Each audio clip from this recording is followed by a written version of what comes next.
Simple biryani রান্নার recipe. তেলের মধ্যে এলাচ, তেজপাতা, দারচিনি দিয়ে দিলাম।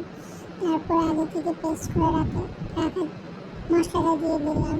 এখানে পেঁয়াজ, কাঁচামরিচ, বাদামের সাথে পেস্ট করা আছে, সেটা তেলের মধ্যে দিয়ে সবগুলো একসাথে ভাজতে হবে। তারপরে কিছু মশলা অ্যাড করতে হবে। আদা রসুন পেস্ট দিয়ে দিলাম পরিমাণ মতো।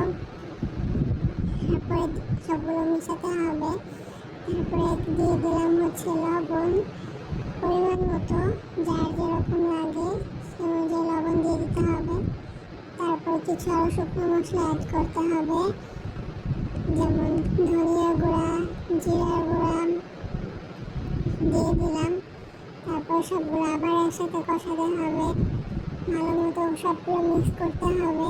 এরপরে এখানে অ্যাড করতে হবে রাঁধুনি বিরিয়ানি মিক্স মশলা, তা দিয়ে পরিমাণ মতো সবগুলো আবার একসাথে কষাতে হবে। যত কষাবো তত মজা হবে। তারপর আগে থেকে ভেজে রাখা চিকেনগুলো দিয়ে দিলাম। তারপরে আগে থেকে ভেজে রাখা আলুগুলো দিয়ে দিলাম। বিরিয়ানিতে আলু না হলে তো চলেই না, আলু দিতেই হবে। তারপর সবগুলো আবার একসাথে মিশিয়ে নিলাম ভালো মতো। সবগুলো একসাথে মিশিয়ে আবার কষাতে হবে, যত কষাবো তত ভালো হবে। তারপর দিয়ে দিলাম মরিচের গুঁড়া পরিমাণ মতো। তারপরে ঢেকে রাখতে হবে। দেখছো কত সুন্দর কালার চলে এসেছে গাইস। আবার কষাতে হবে, ভালো মতো কষাতে হবে। তারপরে ধুয়ে রাখা চালগুলো দিয়ে দিতে হবে। সব চালগুলো দিয়ে দিলাম। এরপরে এগুলো সব আবার একসাথে মিশাতে হবে, ভালো মতো মিশাতে হবে। চালের সাথে সবগুলো উপকরণ ভালো মতো মিশিয়ে নিচ্ছি।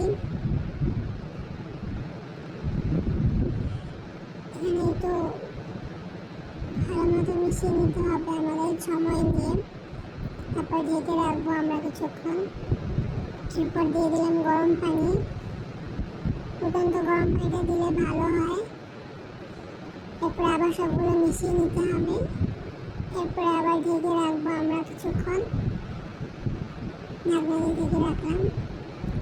এই তো আমাদের বিরিয়ানি রেডি। ঝরঝরে একদম সুন্দর বিরিয়ানি তৈরি।